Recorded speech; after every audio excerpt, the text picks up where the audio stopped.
Something big just happened.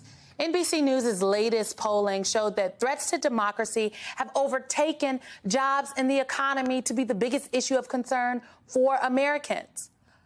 Do you know what people should do when they feel their democracy is under attack? They should vote.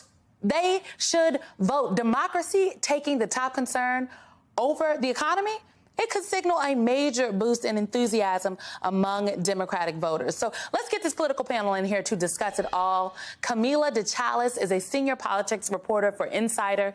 Keith Boykin is here. He is a former Clinton White House aide.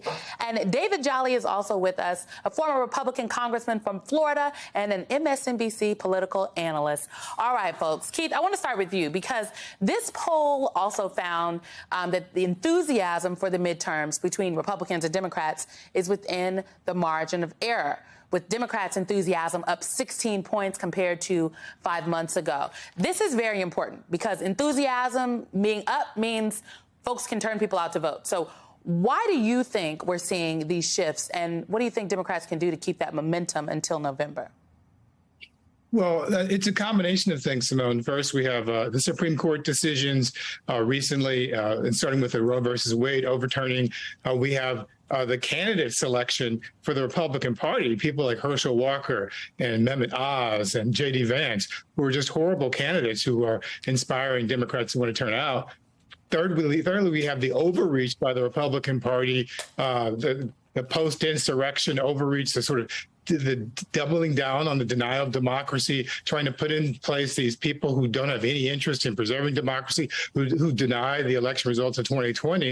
And then fourth, we have the success, a string of successes from the Biden administration in recent weeks that has sort of helped to change the atmosphere, the political climate, with gas prices going down, inflation looking like it's a little bit more under control. We've got the al-Zawahiri incident that took place, the killing of him. We've got the success of the PAC, the CHIPS Act, the infrastructure bill that took place earlier, and of course the IRA, the Inflation Reduction Act. List it out, Keith. There's receipts. There are receipts. List the receipts, Keith.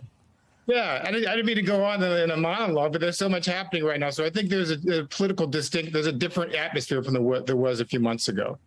Okay, so let's go back to Florida for a second here. We know that Ron DeSantis, he's going to be the Republican nominee for governor, current governor of the state. But there's a Democratic primary happening on Tuesday. And you've got Nikki Fried. She's the agricultural commissioner. She is the only Democrat elected statewide in the state. And then she's facing off against Charlie Crist. Now, Charlie Crist has made a name for himself in Congress. But again, Nikki Fried, she is a statewide elected Democrat here. Camilla, how do you think this is going to shake out? Well, it's really hard to tell at this moment. You see both candidates that are really trying to play to really galvanize voters to vote for them, and really putting it very clearly that what Ron DeSantis has been doing these past few weeks, and even most recently with, saying that he's going to charge up to 20 Floridians just for voter fraud, just saying that there's more to come if they go in the direction of voting for the incumbent. So this is really a really painstaking, there's a lot to lose for them because they really do need to galvanize voters to vote for them in this upcoming primary so that they can compete against Ron DeSantis. Now, David Jolly, you were a Republican congressman from Florida. One, what are your predictions on this Democratic matchup? But also, tell me a little bit about Matt Gaetz, because he is facing a primary challenger. This is the first after, the investigation into his little potential sex trafficking went public. So is Matt Gaetz actually going to lose? Yeah, well, probably not. But there are a lot of down ballot stories on Tuesday in Florida. Look, the highest profile race is the Democratic primary for their gubernatorial nomination between Charlie Crist and Nikki Fried. It really appears that it is Charlie Crist's race. Some polls have him up by double digits. I know Nikki Fried's camp is suggesting it's very tight. Florida Democrats have a decision to make, Simone. I mean, Charlie Crist has not proven to be a strong statewide candidate. He last won in 2006. And since then lost statewide against Rubio and Rick Scott. He ran for Congress, actually, in the seat that I used to have. It was redistricted. It kind of became a layup for Charlie Crist. But it appears Democrats are trying to go with Old Faithful here. And Charlie Crist is suggesting he's going to play the Joe Biden card and be the healer and the unifier in a state that is incredibly divided under Ron DeSantis's administration.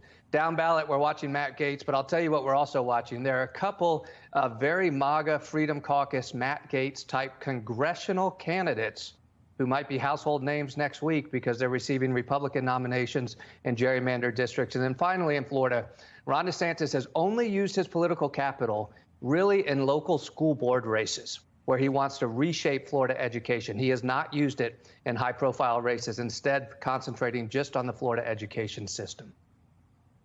So you talked a lot about redistricting efforts in Florida. So we'll be watching on Florida's Florida's primary on Tuesday. Lots to unpack there.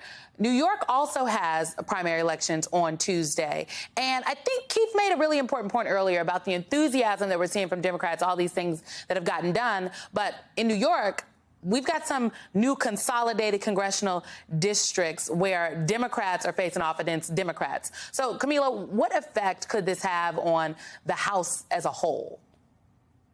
Well, this is a concern that a lot of Democrats have been bringing to the forefront about gerrymandering and how it could impact Congress and just the makeup of it. I mean, you have a lot of contentious races going on, but ultimately at the end of the day, Democrats really want to take control, keep control of that Congress and especially the House.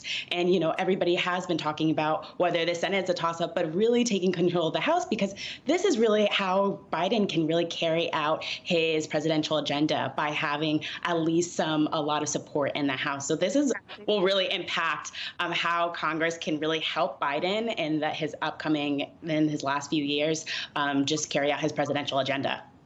Well, speaking of Congress, the man who was charged with getting Democrats elected and keeping the House was on Meet the Press this morning with my colleague Chuck Todd. I'm talking about Democratic Congressman and chair of the Democratic Congressional Campaign Committee, Sean Patrick Maloney. Let me play for you what he said when Chuck asked about potential Democratic efforts to boost election denier John Gibbs, who recently defeated Republican Congressman Peter Meijer in Michigan. And to note, Peter Meijer voted to impeach Donald Trump after the January 6th insurrection. Listen to this. I understand that there are difficult moral questions, philosophical questions about tactics. That's always true in politics. You better believe it. But here's the deal. We are more likely to win that seat.